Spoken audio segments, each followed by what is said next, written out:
guys, Mr. Driver here. Today we're going to do solving two-step inequalities.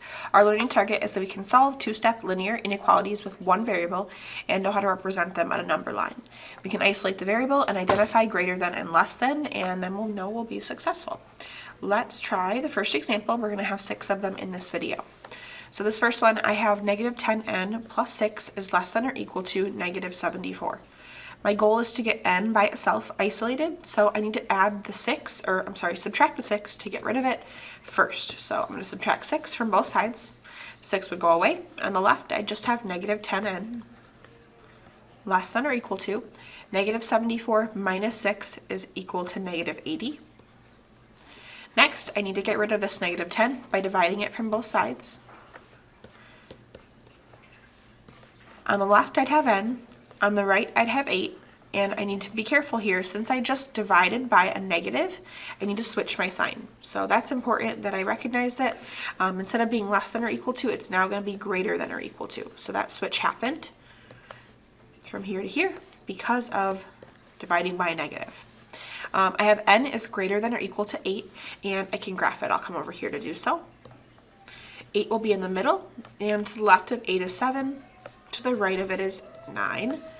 Since it's greater than or equal to, I will do a closed dot and I will shade to the right. That's it for the first one.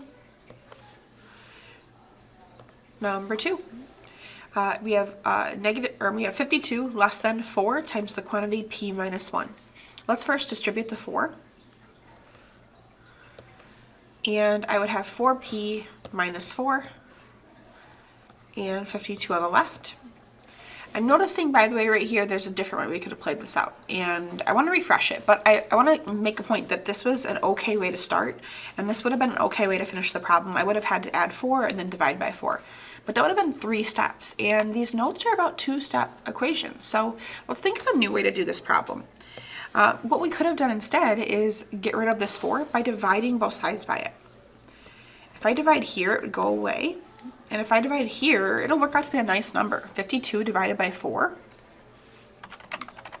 is 13. So I have 13 less than p minus 1. Now I only have 1 step left. Add 1 to both sides, and I get 14 is less than p. Now that's a nice 2-step equation. We would have had 3 steps if we'd done it the other way and got the same thing. We know that when we write inequalities, we should write them with the variable first. So I'm going to switch this around and have p on the left and 14 on the right. And instead of less than, I'm going to change it to be greater than. We can graph it with 14 in the middle, 13 to the left, and 15 to the right. Since it's greater than, I'll do an open dot to show that it can't equal 14, and I will shade to the right. Let's look at example 3. This one we have 9 minus 7x is less than 142. Let's get rid of the 9 first by subtracting it from both sides. On the left I have negative 7x.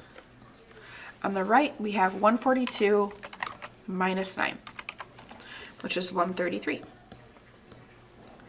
Let's next divide by negative 7 on both sides. On the left, I'd have x, and on the right, I'm going to check what is 133 divided by negative 7. It's negative 19. But notice, I just had my red flag moment here, is I divided by a negative. So I need to switch my inequality symbol to go the other direction. So instead of being less than, it's now just going to be greater than. We can graph this with negative 19 in the middle. To the left of negative 19 is negative 20. And to the right of it is negative 18. Since it's greater than, I'm going to do an open dot, and I'm going to shade to the right. Let's look at example 4. We're halfway done. On this one, we have negative 4 plus k all over 5 is greater than or equal to negative 3. Let's get rid of this big fraction bar first by multiplying both sides by 5. When I do that, the 5s will cancel, and I'd have on the left negative 4 plus k. On the right, negative 3 plus 5, or times 5 is negative 15. And lastly, I can get rid of the negative 4 by adding it to both sides. I now have k is greater than or equal to negative 15 plus 4 is negative 11. Let's graph it. Negative 11 in the middle. and negative 12 to the left of it, and negative 10 to the right. Since it's greater than or equal to, I will do a closed dot to show that it could be equal to negative 11, and greater than will be shading to the right. All right, number 5. On this one, I have 11 is greater than b over 2 plus 8. Let's get rid of the 8 first by subtracting it. 11 minus 8 is 3. We now have 3 is greater than b over 2. Let's next get rid of the 2 by multiplying both sides by 2. The 2's will cancel, and I'll have 6 is greater than b. I need to switch this around since the ordering needs to have the variable first. So instead of greater than, I'm now just going to have less than. Whoa. So I have b is less than 6. And I can graph it with 6 in the middle, 5 on the left, and 7 on the right. We'd have an open dot, and we would shade to the left.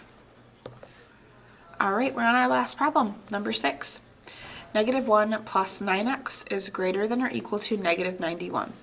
The way our assignment looks is this number line is kind of in the way, so sometimes it's nice to rewrite the problem. If you'd like to do that, you can. I'm going to do it for this one. And I'm going to first add 1 to both sides. I'd have 9x is greater than or equal to negative 90. And then next I will divide by 9 on both sides. And I'd have x is greater than or equal to negative 10. So negative 10 is where I'm going to put my closed dot. If the number line's already given to you, this is nice because I don't have to make it. And it's greater than or equal to, so I'll shade to the right. That's it for our notes today, guys. In the next video, we will do multi-step solving inequalities, and I will see you then.